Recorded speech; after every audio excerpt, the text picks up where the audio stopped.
Hey, I'm Josie and welcome back to Queen City Law's YouTube channel. Today we're going to discuss the different reasons that you can withdraw your Kiwisaver. Please like and subscribe to our YouTube channel as it lets us know that you want to see more. Now, let's get into it. Buying your first home. Firstly, the obvious. You can use your Kiwisaver to buy your first house. You must have been contributing to your Kiwisaver for at least 3 years to be eligible to use it. You can use it to buy a house, to buy land to build a house on, or to buy into a house with someone who already owns it. Next, which is common knowledge, is when you turn 65. Once you turn 65, you can opt out of the lock-in period by making a retirement withdrawal. Keep in mind, by doing this, it means that you will no longer be able to get any government contributions towards your Kiwisaver. And if you are still employed, your employer can opt out to stop their contributions. You don't have to withdraw your savings as soon as you turn 65. You can keep them in there for as long as you want to have them continue to work for you until you need them. Next up is moving to another country. If you have or are planning to move overseas permanently, you may be able to take your Kiwisaver savings with you. If you are moving to Australia, you may be able to transfer your Kiwisaver savings to an Australian complying superannuation scheme. Not all Australian providers accept New Zealand Kiwisaver transfers.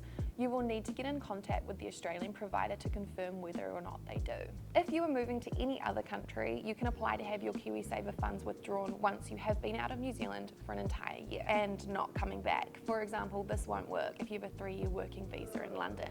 Relationship breakdown. If you have been living with your de facto partner for 3 years or more and did not have a contracting out agreement or a prenup, and you were to separate, your partner is entitled to half of your Kiwisaver contributions that you contributed during the time you were together. We recommend watching Tina's contracting out agreement video, and she will explain what you can do to avoid this happening. You are experiencing financial hardship.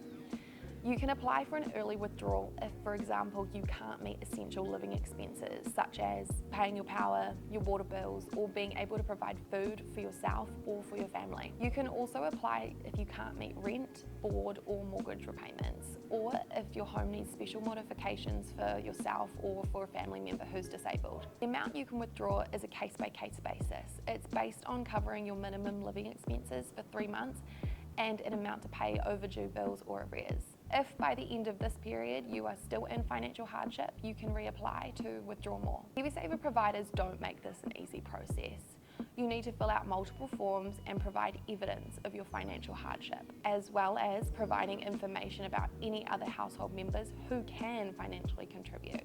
You have a serious illness. If you have a serious illness, injury, or disability that means you're permanently unable to work at a job that you're suited to do, for example, because of your education, your training, or your experience, or you are at risk of dying very soon or have a life-shortening congenital condition, then you can apply to have an early Kiwisaver withdrawal. So that's that. There are multiple reasons that a person could withdraw their Kiwisaver. You will need to work closely with your Kiwisaver provider to fill in the relevant forms and provide the required documentation. Thanks for watching.